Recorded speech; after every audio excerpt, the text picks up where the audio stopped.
Hi, guys, and welcome back to the That's Where I'm At podcast. Today I have Coach NiaRenee. Coach NiaRenee is a certified narcissistic abuse recovery. I'm sorry, let me start that over. Shooty patootie.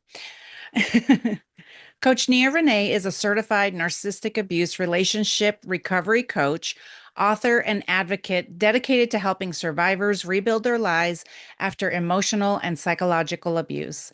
As the founder of How to Love a Battered Woman LLC, and creator of the Battered Hearts Rising methodology, she guides individuals through healing, self reconnection, and the rebuilding of self trust after toxic and manipulative relationships. So I think I'm going to stop there and then you can tell us the rest. Welcome to the show, Coach Ania Yes, Renee. thank you for having me. That was certainly a mouthful. Sorry Right? about that. No, don't worry about it. No, I'm the same way. When they ask me for my bio, I'm like, which one? Yeah, Because I have a long which one. one do you want? I have so many. Yeah. Right. I know. Yeah, I mean that pretty much sums it up of who I am and what I do. The Yeah. biggest part is the advocacy piece. That's the biggest thing. You always see me yelling or shouting about injustices that are going on that needs more attention to it, especially right now with like the Epstein files and Yes, exactly. Yeah. And I um, was glad you brought that up. I think I saw one of your videos yesterday. I'm like, oh, let's talk. So I yeah. mean, there's a lot of heavy stuff happening in the world right now. And Mhm. the way we're having this, we're in narcissistic abuse in our Yeah. country, and that's what when I say it, I have friends around me who are like, are we? I'm like, Yes. yes. I mean, I don't know what to tell you. I mean, he's a malignant narcissist. So, yes. And so I've been posting videos and saying, like, okay, this is what abusers do. And then I just like give an example of when he's Uh, doing something because people don't believe it. And of course, we know there's betrayal blindness and all that where people just don't see it. So, tell me how you got into doing this work. Was it a personal journey? yeah, it was definitely a personal journey for me. I actually started posting a lot of videos on TikTok. I was doing skits and I just had a lot of examples of what abusive relationships looked like. Well, what my abusive relationships looked like. Yeah. Because I've been in several different abusive relationships. And Oh, so okay. I was doing skits on what they look like and then people started asking me if I offered any coaching sessions or if Oh, I okay. was doing anything like that. And I was like, oh, no. And then I started to think about it, and I didn't really want to do it until I had some type of like credentialing behind me. Okay. And I was studying to get my master's degree. But then I ended up getting a relationship coaching certificate. So I'm certified in relationship coaching Hmm. and life coaching. So I'm double certified in both. So I decided to get my certifications in that. And then I launched my coaching business. And then I just started kind of putting together things that really worked for me because so many of my clients would ask me so many personal questions of like, Oh, okay. well, Yeah. what did you do? Or how did this work for you? Yeah, I get And the they same wanted to, thing. Yeah. yeah, because they genuinely want to see how it worked. Like Right. we're the live product of how things worked. Exactly. Yeah. So then I just decided to put together so I call my community the Battered Hearts. And Hmm. so I put together, it's called the Better Hearts Rising Path. Hmm. And it actually just got trademarked. I'm so excited That's about that. exciting. Yeah, I Cool. just got the trademark for that. And it's a three-step process, really. And um, I don't want to spend too much time I don't want to be promoting myself and doing all Yeah. of And then they can come um, work with you if they want to know all the steps. And yeah, but yeah, you're more than exactly. welcome to give an overview. Yeah. Yeah, no, I don't want to be one of those people. I don't want to spend too much time. Um, but it is a three-step process that I have, and I love that it felt so authentic to me because it's Yeah. genuinely the things that I did that helped me navigate my relationships. Hmm. Uh, but most importantly, navigate the relationship that I had with myself. So, Yes. That's so key. That yeah. is so that's That was the biggest thing for me too. I left my marriage without knowing what narcissistic abuse was. And I'm like, I don't even like myself. I'm gonna go work on that, because of course, being told really, for 33 years I was with my ex, being told that I wasn't that great of a person anyway, and everything was my fault. So of course, I was like, I gotta go work on myself because am I a terrible person? Right. And then I started to unravel everything. When was the last time you were in an abusive relationship? 2019 Okay. was Wow. when I left Okay. the final abusive relationship that I was in. And I Yeah. like declared in that moment, like, this is the last abusive relationship I will ever be in. Yeah. And what had happened before to have you go from one to another? Where were you in your life and the way you felt about yourself that you think when looking back, that what patterns did you have?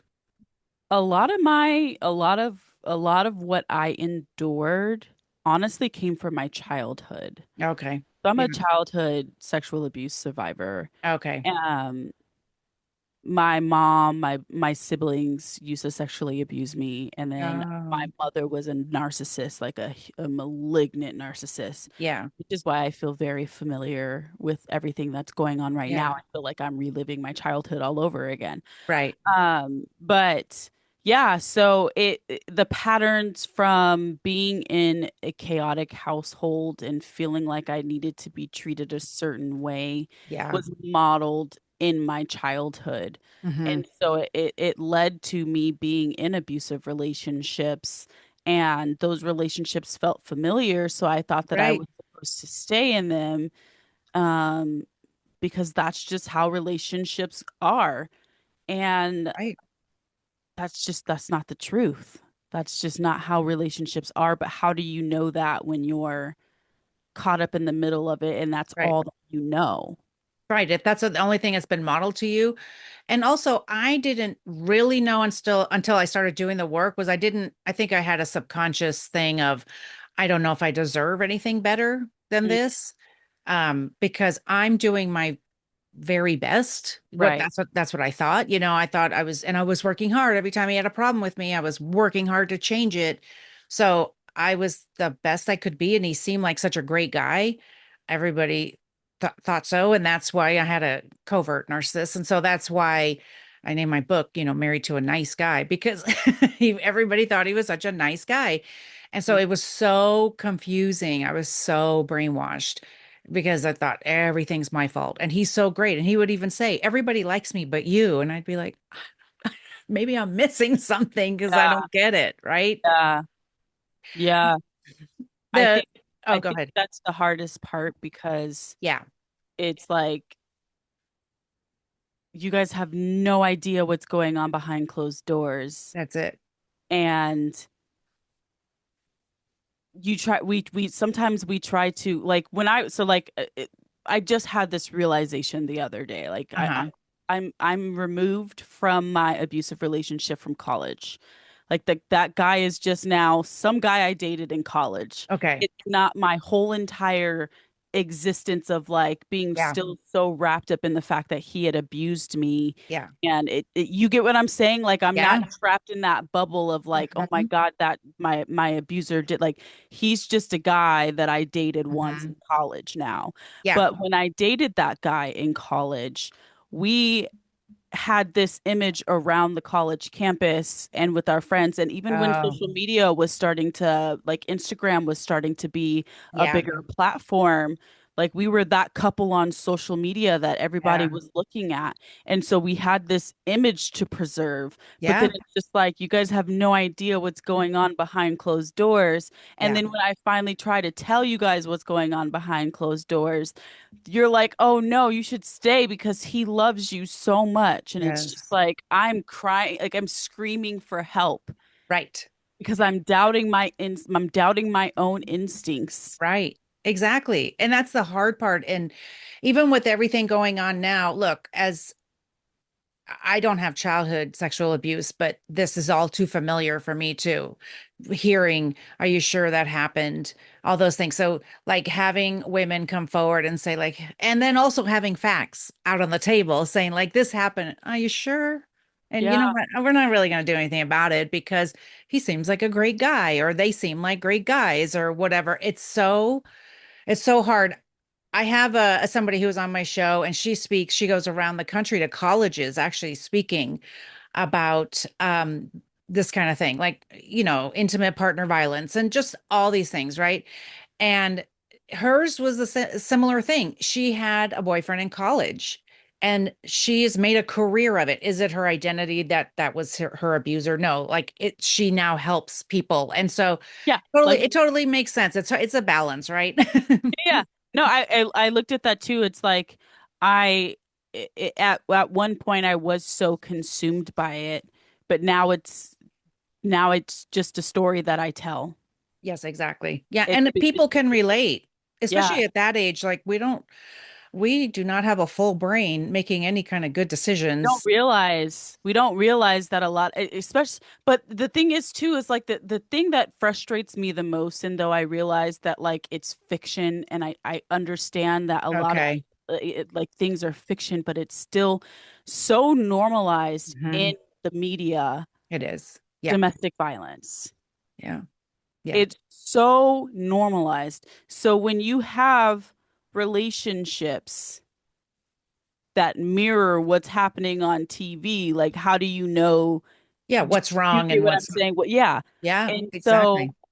I think that's where I have I have a hard time when I mean it's glamour it's at least Yeah. when I was in college, it was glamorized so much when you look at things like um the shows that I watched like Love Okay. Hip Hop and Yeah. Basketball Wives Yeah. and Mob Wives Yeah. and just all of those Jersey Shore. Like Jersey Shore had one of the biggest DV relationships that was just so normalized that I don't Hmm. think anybody talks about. And it's Ron and Sammy. And they had the Okay. big, like, they had a huge, like, blow up, like, almost Hmm. every single day. And it was just a very abusive relationship that was just so normalized. So, of course, when you're in college and you're dating Right. and things are chaotic and crazy because you're watching it and seeing it on TV as well Hmm. as it was coming from your own life, like, yeah, I see why I ended up in abusive relationships because it Right. was just so normalized.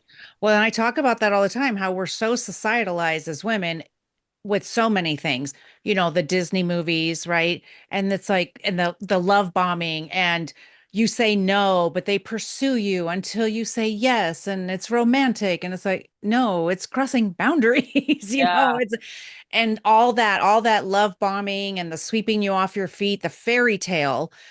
And it's like, no, like slow down. We do yeah, not need to go this fast. Like maybe it feels like a fairy tale, but like don't go anywhere with that. And yeah, that's why it's like we're trying to talk about those words that they say, like in that love bombing stage, just saying like, I've never met anybody like you. You're yes. you're everything I've ever wanted.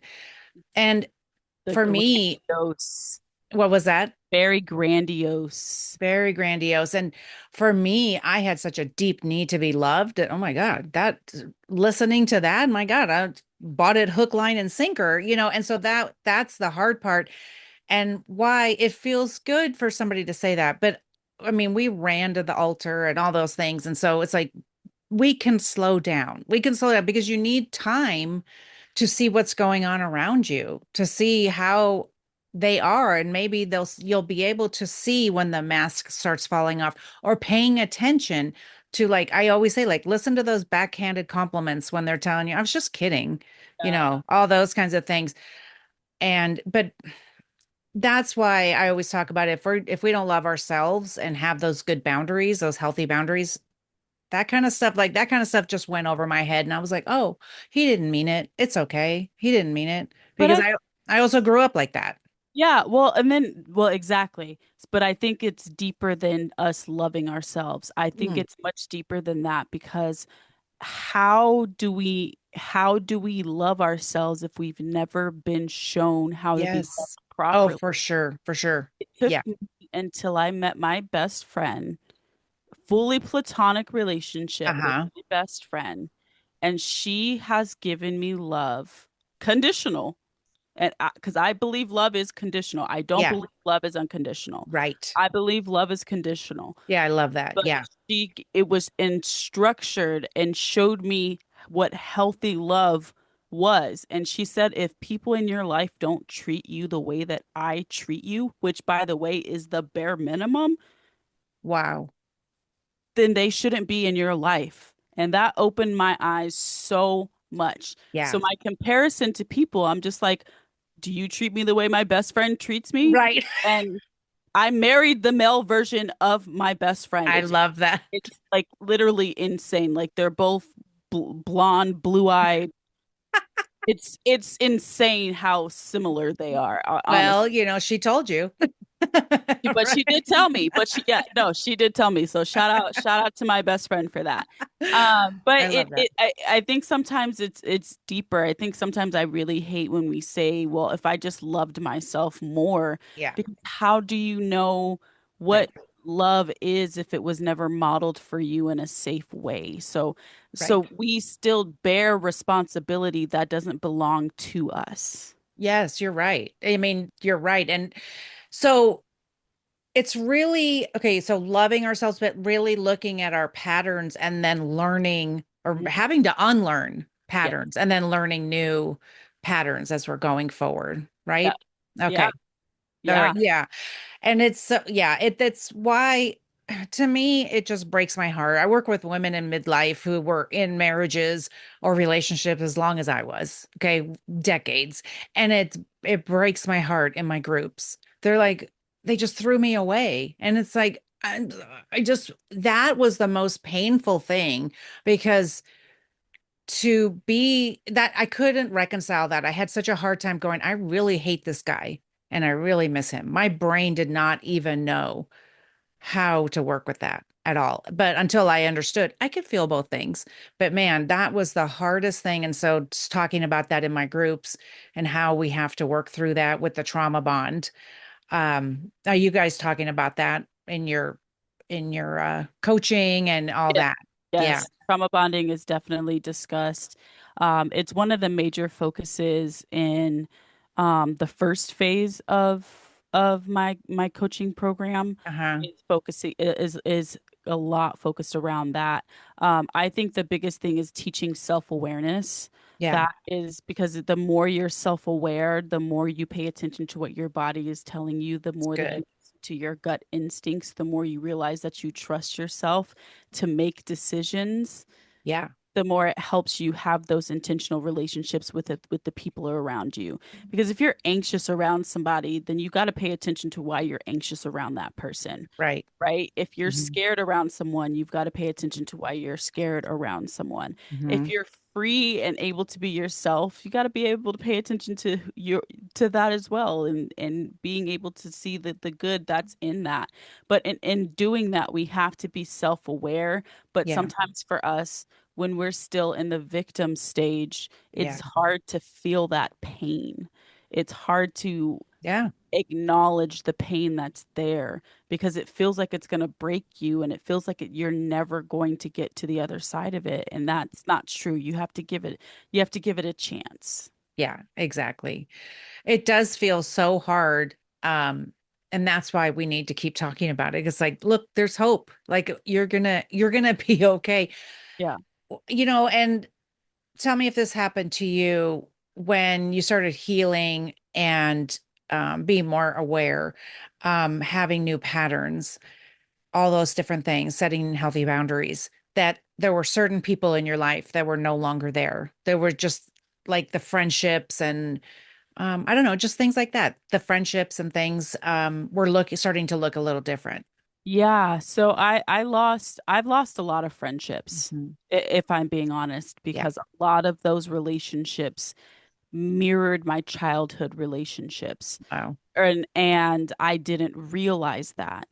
And once I got sick, I'm a six-time brain surgery survivor. Oh, okay. I have a few brain conditions, and once I got sick, I really realized who was my real friend, Yeah. and who wasn't there for me. Um, and it's just been a journey of being having to be okay with letting go of people who have been around for a long time, Yeah. because sometimes those are the people that are continuing that you continue the cycle of abuse with. Yeah. They're kind of keeping you stuck. Yeah.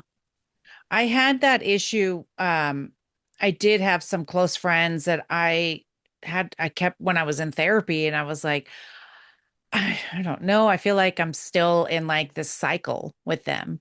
And my therapist said, "Are you compromising yourself? Do you feel like you are?" And I'm like, "Yes." But I literally was like, "I'm willing to for this friendship. I don't want to lose this friendship," but I couldn't do it. Like when you when you see it, you can't unsee it.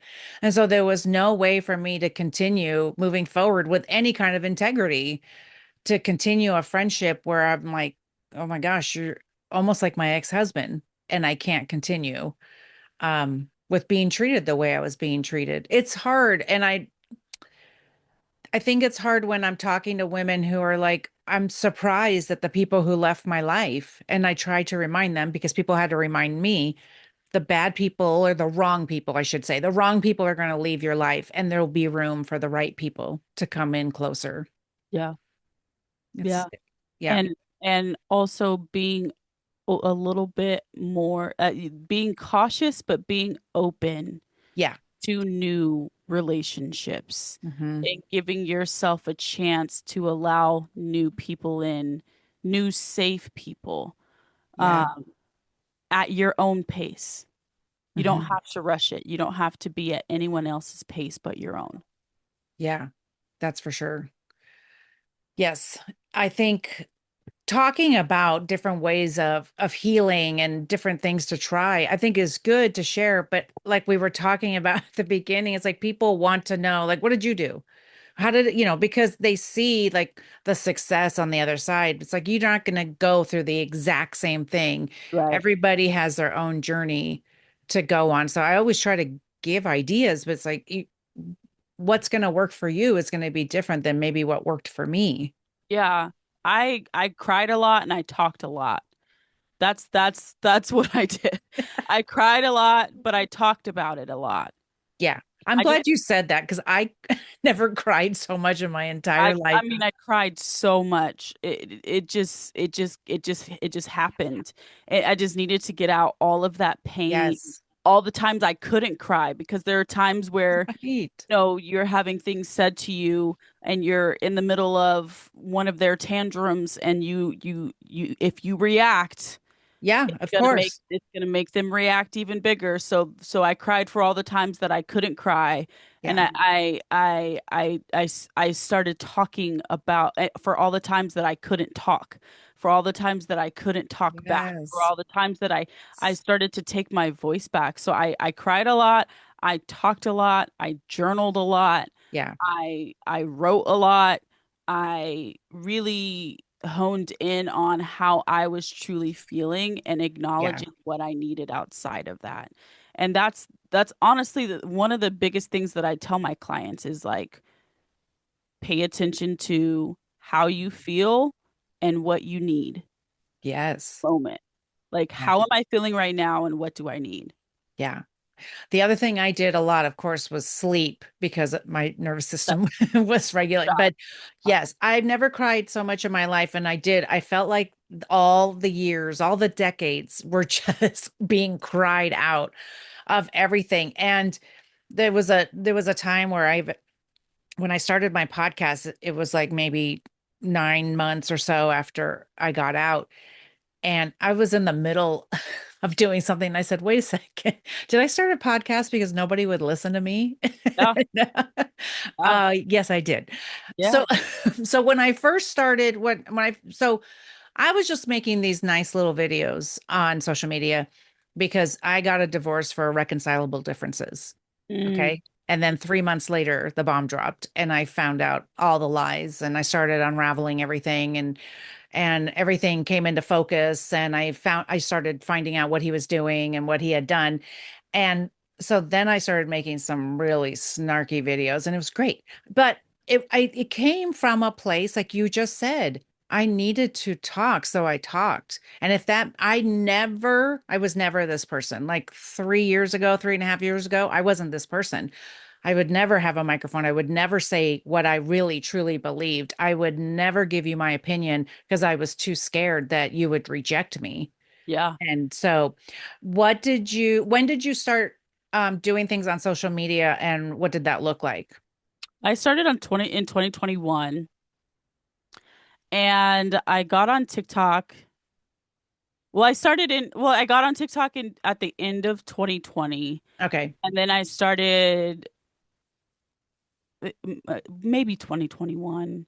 I Yeah. don't know, early Yeah. 2021. And I just started talking. Yeah. I About your started experience. about my experiences. I started telling stories. I did like these bits where it was like, here's some of the here's quotes from what my ex used to say to me, and then I Yeah. would put like one of those like little fancy songs to it Yeah. and then read some of the quotes. And like, yeah, I'd like make Yeah. it Yeah. lighthearted. Right. Try to make some of the heavy stuff not so heavy. Yes, Um, exactly. and then I started doing skits, and my skits started to blow up. I don't know what it was I know. about those skits, but it was just me reenacting encounters that I had endured by my exes. Yeah. And then I started incorporating how my husband reacts to I things love that. Yeah. and how the healthy side of the relationship looked. And so I started doing part ones and part twos, and then people really loved that. Yeah. And then I got sick, and then I just didn't have the Oh, energy to do the skits as much anymore. And so now yeah. it's kind of hard trying to get back into talking content because those videos don't do as well as the Yeah. skits do. I Um, know. It's crazy. it's It's the crazy same how way. social media Yeah. works, but Same way with me. I have a skit out right now that's doing better than my other videos. I'm like, I got stuff to say, guys. yeah. Come listen. But Yeah, come see what I'm talking about. But I know, but they kind of like it. And I mean, I did say I was going to use humor and that really, when I'm using humor, that seems to be what my audience wants to see. So, yeah, I mean, because I get it. Things are so heavy right now. And yes. I honestly, when it comes to content, I've been having such a hard time making content right now and trying to get new clients because it's like the world is literally falling apart. Yes. And I don't want to be on the internet like, hey, I'm Coach I NiaRenee. I've know. got a coaching package for you. And Yeah. it just feels so inauthentic to me. It's so hard. It's such a balance right now. Yeah. But I'm just trying to remember. I'm not doing like as much as I was before or the same way because I do feel really heavy with what's going on. And I'm also trying to acknowledge people who are saying things in my comments and talk about what's going on to a Yeah. certain extent. And um but also like, okay, well, I have a support group, like come to our support group, like we can talk about all this stuff in there, just trying to get people to know that there's still support while the world is on fire, which Yeah. it's so hard. I don't want to abandon everybody, so you know what I mean, like it's such a Yeah. balance to It try is and do that. balance. It's so Yeah. hard. um, Talk to me about if people are feeling triggered with what's going on with the Epstein files, because with I don't have child sexual abuse, but you know, I have experiences with that with so many friends and family. So tell me about what's something that people can be doing when they are hearing these things, and like what have you been doing? How are you being triggered? Yeah, I mean, I'm constantly triggered by this because I'm actually going through the actual files. Like I've Mm, dedicated my time to yeah. going through the files and Okay. seeing them for myself. And I've been Yeah. doing write-ups, and I mean, honestly, I've been having nightmares. Yeah. I've needed to step away. Yeah. Uh, a few times, and it's fair for all of us citizen journalists, I guess is what it's called, Oh, okay. that are sleuths or whatever you want to call it, Yes. that are Yeah. going through the files and finding things. And I actually have a team of people right now that I was like on threads. I was like, I need somebody who can read cursive because I have a document that um could implicate Donald Trump that was removed from the DOJ site Oh, that's okay. written in cursive and I can't read all of it. So I'm like, I need Yeah. cursive experts. Like I need people. So I've literally had like like thousands of people DM me. And so I have like Yeah. teachers and stuff reading those right now and transcribing it because I'm having a hard time reading it. But it's like in these times I'm having to find things that make me happy. So I'm just doing things Okay. that make me happy, like reading. I've been reading a ton of books. I have a book goal of 50 books that I want to read this year. And I Wow. usually have a book goal every year. Um, and it's usually 50, but sometimes I make it, sometimes I don't. And this year I really want to make it. I missed it last year by like 8 books. Yeah. So this year I'm already like 10 books ahead. I'm at 15 books that I've already read so far. And so I like to read a lot. I love to do diamond paintings, Oh, okay. Yeah. diamond art paintings, and just being with my husband and just really just spending time Yeah. with the people that mean the most to me right now because this is some heavy shit. Like this is It really is. some heavy, heavy stuff that and the more that comes out that people might not take at face value for it being true or Yeah. that these things actually happen because they seem so unbelievable. Yeah. Those are the things that people need to believe. Right, exactly. I know there's some things that I've only read a few things and it was enough for Yeah. me. I couldn't do it. So I have to be that person that's going to step back. I will support other ways. I'm not going to be the one who's reading the files because I was having nightmares and I'm Yeah. like, "Oh, I can't be at this level. I just can't do it." Yeah. And but seeing other people saying like, just so you guys know, like this happened to me or this, and I'm like, I will totally support you however I can that way. Yeah. And I like that you're saying about like reading, not just reading the Epstein Yeah. files, but just yeah, go read other things. And I'm such a self-help book reader, and I've had to like stop. I'm like, I'm allowed to just read whatever. Yeah. But I do that. I'm very much, I'll get something from the library and I'm like, oh, well, here's my next guest and their book. So let me read that. And sometimes I'm like, I just need to read something a little lighter. Yeah. And the art, I love that. And then really giving people a permission. I want to give people permission, step back if it's like too much. Ab- If it's too overwhelming, you do not have to do it. There's other people doing it. There's other people reading and they will take care of that right now, but step back and maybe find another way to support. And that's what I've been doing. I've been trying to just speak out and just that different things like that. That's all I can do, really. If I can use my voice, if my voice is loud, which it is, Yeah. and I can use it, then I'm going to. And like Threads is like my main place of like where I'm at right now because it's where I can just speak the most freely at. Yeah. And I've been able to really amplify voices. Like I'm going to be interviewing one of the Epstein file or Epstein victims or Wow. survivors um in the next few weeks. Amazing. So, just using my voice as loud as I possibly can to help these women get justice because it's not just justice for them. It's justice Yeah. for all of the children whose voices Right. have been silenced our whole entire lives. Right. And it is exposing a system of people that have been so powerful and Mhm. have been able to get away with the most heinous things Yeah. for decades. Yeah. It's disturbing how far up this stuff goes. It's so disturbing. Like just, hearing certain names and stuff, I'm like, okay, well, okay, so now I'm not gonna shop there. I'm not gonna do this. And I'm like, it's so intertwined. So Are in, it's so intertwined, and I'm so overwhelmed. And so, yes, I've had to step back because I'm too yeah, overwhelmed. I'm like, yeah. that's why we need to light a match and burn the whole system Burn it down. all, the whole thing down. If we Like, have to start from the beginning, we have to start from the beginning. yeah, Because this system was built to protect predators. and Yes. pedophiles. And we're seeing that in real time. And if Yeah. it's triggering to people, you're not being too dramatic. You're Right. not being too overboard. What you're feeling is what it feels like to be in an abusive relationship. Yes, This is exactly exactly. what it's like.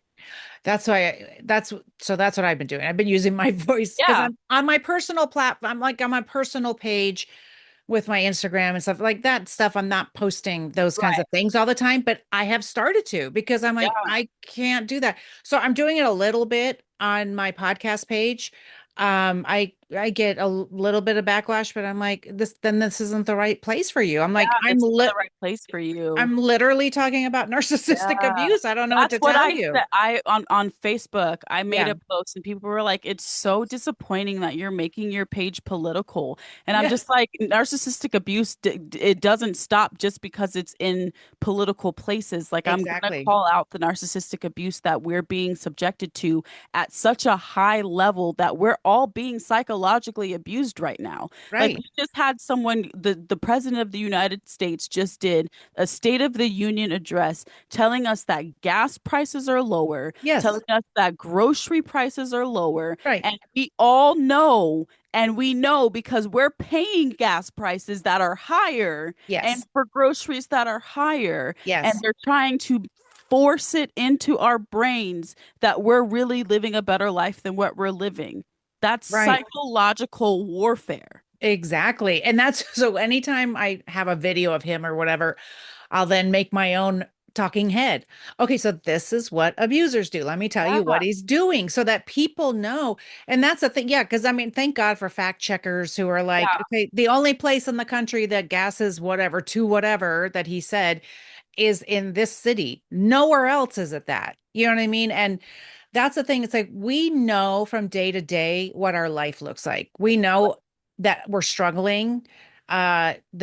The amount of money I work in a grocery store, so I know exactly how much things cost. And some days I'm like, oh my gosh, like even with my discount, I'm like, geez, Louise, it's so overwhelming. So to me, it's like not that I need to be excessive, but my life is very bare minimum and I don't do more, which to me like that part is like that's a good part of it, but that's not I did that out of necessity. Like we're in survival mode and it's like this is the thing, you guys, we're in survival mode. yeah, Like why don't you understand? It's hard to explain to people. I try to remember that we were in that position at one point where we didn't see what was happening with me. I was not in physical abuse. I was in just psychological, not just, but yeah, I was in psychological abuse. And so I didn't know it was abuse. And we were talking earlier about society and stuff. You know, I'm almost 59. And so when I was brought up, unless you were being hit, it wasn't abuse. And so yeah, it wasn't talked about like that. And yeah, sometimes in movies and stuff, I don't remember what I was watching. I'll have to think about it. But in movies and stuff, they always show like the physical abuse. And I always say, guys, every single abusive person is using psychological abuse yeah, because they're not, because you don't hit somebody and you don't hit your partner and then they stay for fun. They stay because they're psychologically abused to stay there. yeah. Well, And I have a movie recommendation for you. okay. Kind of kind of cool Okay. because I'm in it. Oh, okay. Oh, wait. I think I know, but go ahead and I tell love you, us. my narcissist. Yes, I'm It so is excited. coming out this year. I'm so And excited. it really shows that psychological abuse. It really shows that emotional abuse, the ups and downs, heavy love bombing. It Yes. shows abuse outside of the just physical abuse. And so I'm so excited for this piece of art to come out. I mean, Dr. Yes. Ramani is in it. I know, I saw. It's like it looks really exciting. I, We'll have to put a link if we have it. I don't know if you guys will have a link yet or not, but yeah, I'll try to get you a link. okay, that's fine. Yeah, I'll try to get you a link so you guys can try to get to because they're going to do a watch party, Oh, um, awesome. early Okay. access watch parties. So definitely sign up for that. But like I'm so excited because like I had it to channel someone from like 12 years ago. I had to Yeah. channel the version of myself from like 12 years ago Yeah. and the character that I played. Yeah. Um, and maybe even a little more of someone that I didn't be, but I knew Yeah. why they navigated that way. Yeah. I love that. Yeah. So it's very my character is very interesting. You don't get to see her in the trailer. I wish you could see her. Oh, darn it. But yes, so that's a good movie rec. That's a good one Okay, for good. you guys. No, I've seen it, the clips here and there and stuff. And so I'm excited about that. And that'll be a good one to have in at our fingertips because I can't even like I'm just thinking of like even like sleeping with the enemy. It's like, okay, but that yes, it was psychological abuse. And this is the thing, it's like I saw that movie years ago. Never in my life would I have thought when she's trying to like straighten the towels in the kitchen and they have to be lined up just so that that's abuse. It's like Yeah, she's like in survival mode trying to make sure that everything's okay so she doesn't she's gonna get in trouble. right exactly and that's the thing. It's so I'm always talking about different things and I'll be like, I wasn't allowed to do that and getting in trouble. We know exactly what that means. If you've been in abuse, you know exactly what that means, and you do what you need to do. And that survival mode is so real. Like that to walk out of my marriage and start healing and I'm like, "Oh my gosh, I can actually breathe for a second." Yeah, That you're not living in survival mode and you can just live your life. And I think that's the hard part. That's what I hear from a lot of the ladies because I work with women in midlife most of the time, but of course they're attracted to me because I'm in midlife. yeah. And they're like, is this it, are we done? And I'm like, oh my god, no. We're not done. Oh, and No. like it's funny because I actually had like my eldest client was 70, Yeah, and I was just like, you have so, yeah, she has so much time left. it's And true. so there's so much time left. And she even felt that too. She was like, yeah, I do have so much time left. And it doesn't matter what age you're at Yeah, that you catch these behaviors or that you finally see that your yeah, parents were abusive yeah. or that it doesn't matter what age you're at. You now that you noticed when you were able to notice when it was safest for you to do Yes, so. exactly. Yeah, And you should be very proud of yourself and give yourself grace that you survived the situation that you were in. yeah, Um, but like, I just want to show other people. I think my biggest goal is to show other people that there is a life after abuse. I mean, yeah. I am happily married. That's Um, awesome. and, I help people to date intentionally. I help those who have survived abusive relationships just really try to get to a place where they're so comfortable Yeah, and with themselves. Having that exactly. relationship with yourself be Yes. repaired after years of neglect and abandonment that Yeah. we didn't even know we were doing because we were taught at a young age to not Mhm. trust our own instincts. Yeah. And then, we get in that pattern of we have a role in the family system. Hmm. And it was all that. It was unlearning all of that for me, trying to figure all that out. But what really broke the cycle for me was leaving my marriage. I started then to have full healing with everybody.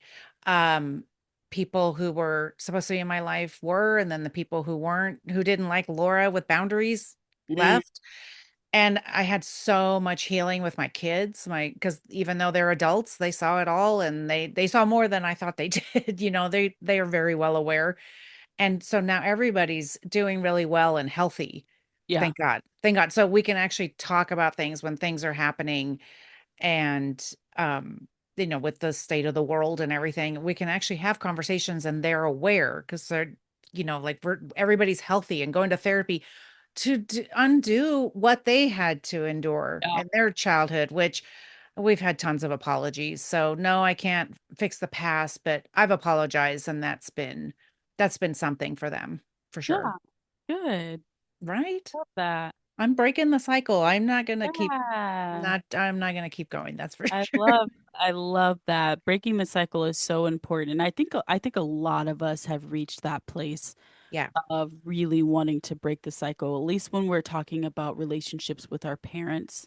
Yeah. A lot of us are realizing what we went through in our childhood was just unacceptable, Yeah. and we're holding our parents accountable for Hmm. them. And I've been fortunate enough for my father to take accountability for his behaviors Amazing. and Yeah. acknowledge that some of the things that he did was unacceptable. And, Yeah. he has been very open to having discussions about what happened in my childhood. Amazing. Um, and it's really helped our relationship so much. I'm one of the fortunate ones. Not many of us have Right. a parent or Yeah. have someone who is a toxic person or has narcissistic tendencies. Yeah. Not many of them will take accountability for their Oh, for behavior. sure. Oh, yeah, for sure. And even one of my kids was saying, "Oh, yeah, well, Dad was saying this. He was apologizing. I guess I've seen what I did wrong."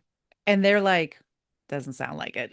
Yeah. Doesn't, like they're not buying into it. It's like they can see it. Thank God, they can see that kind of thing. They have their own relationship with their dad. I don't need to butt into that, but they do tell me things like that. They're like, I'm not believing him right now, or whatever. It's those kinds of things. I'm like, I totally get it. Like, I would be wary too. You just, unless there's a change in behavior, and that was the biggest thing. I mean, I heard him say lots of things for 33 years, and there wasn't Right. ever a change in behavior. So what did it matter? Right. Yeah, it's exhausting. What was the other thing I was going to ask you? Well, we'll just end there. We're getting close to the end, and I'm excited about the movie, and we'll put all the information in the show notes so people can Okay. get a hold of you. And I'll also put um you'll also go onto my resource list. I do that for everybody, and Oh, then with your episode number, because you talked about like helping people date and things like that. And I always need those kind of resources so that if people want to get into another relationship, they can learn how to trust themselves and make decisions yeah. for the next time. Yeah. So tell everybody where they can find you, and we'll put everything in the show notes as well. Okay, yeah. So you guys can find me on social media at Coach NiaRenee.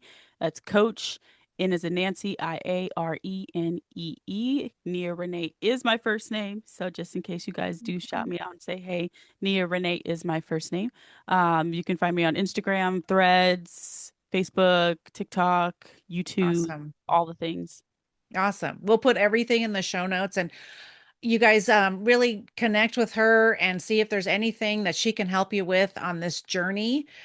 She's got a wealth of knowledge and information for you. So, Coach NiaRenee, thank you so much for being on the show and the Sure. great conversation. I know we could have talked a lot longer, but but thank you so much. I appreciate you so much. Yeah, thank you so much for having me.